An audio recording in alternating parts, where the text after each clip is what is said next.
Hey guys, it's me Jocelyn. So before we start with today's video, I just want to apologize for not posting for about 2 weeks. School has really been super busy and I haven't had much time to film, let alone film a voiceover for a video. So I'm sorry, that's just like my little apology for not posting for a while.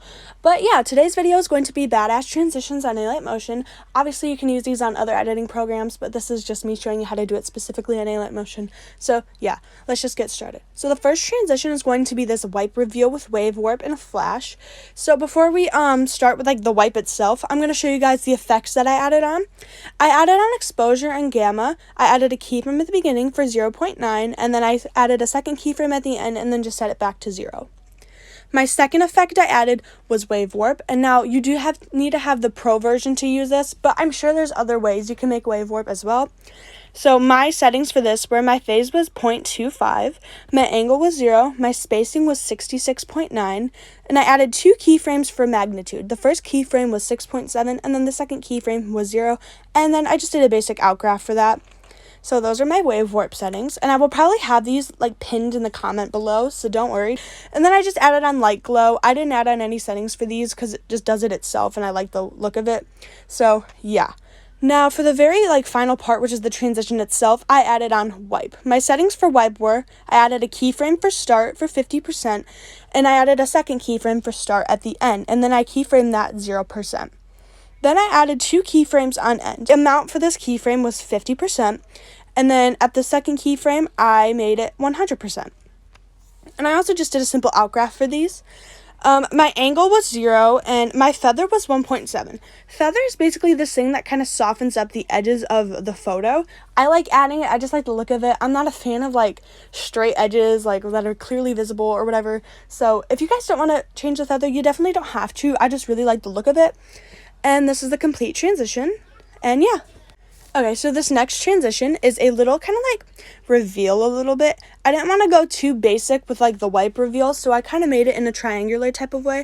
So before we do the radial wipe part, I added on spectral map. Now these are just to spicing up the transitions. You really don't have to do this if you don't want to, but I just like the look of it. So I made my phase on spectral map 070. I made my repeat 1.00, and then I made my alpha. I keyframed it from 0.48. You can ignore this keyframe right here. I added that as an accident. And then on the second keyframe, I just made it 0. So I keyframed my alpha from 0.48 to 0. And those keyframes were at the beginning and the end. And then I added on radial wipe. Now, my progress for radial wipe, I made it 360 degrees for the first keyframe. And at the second keyframe, which is at the end, I made my progress 224 degrees. I made my start angle 180 degrees.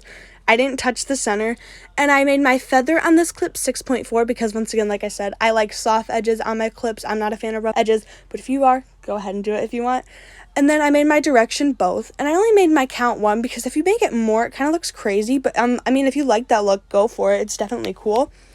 And also, I think adding on a little bit of an exposure flash would look good. So go on to add effect, color and light, and then find exposure. You could even do this with brightness and contrast. For the first keyframe, make it about 0.90, and the second keyframe, just set it back to 0, like the default. And you can do a graph on this if you want. I'm just going to ease it, and this is what the transition should look like. Yeah. Also, before I forget to mention, I also had my bottom clip fading out.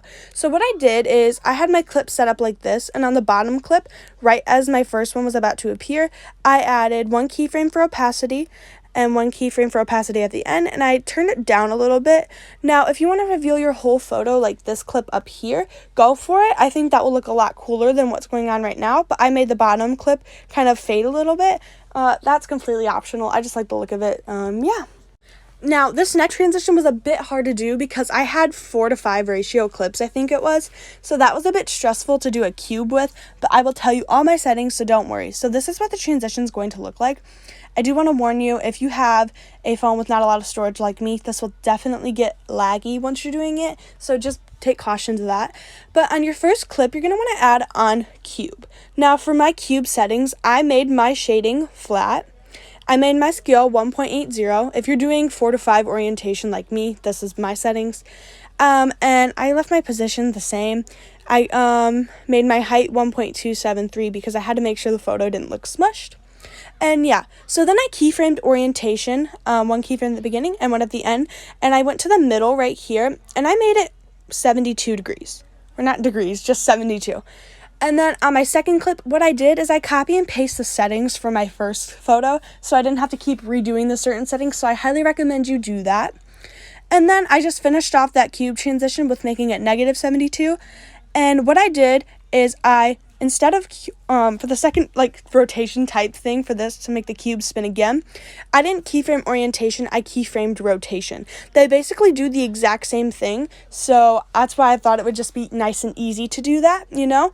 And also for the graphs, I don't know why I'm not explaining the graphs. I did really nice, simple, easy end graphs. You can make them quick, you can make them slow, it's whatever look you like. You could also add on effects to these clips as well if you'd like, but that's completely optional, you don't need to do that.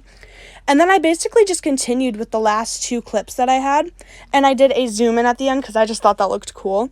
Now for your third clip, my settings were the exact same for the cube. I just did negative 35, and then for my rotation, I made it about negative 97, and obviously for my fourth photo, my final photo, I made it positive 97 for my rotation and stuff. I didn't do a rotation on this one because I meant to say my orientation, not my rotation. I didn't do rotation on this one because there was no need to. I just did orientation. And I think it ended up looking really cool, especially if you add on different effects to your clip. And if you have like flashing lights instead of a black background like me, it will definitely end up looking really good. And yeah, that was it for today's video. If you guys enjoyed it, please give it a thumbs up and subscribe. And comment down below any tutorial requests you guys may have. I wanted to thank you guys for 42K. It really means a lot to me, so thank you so much.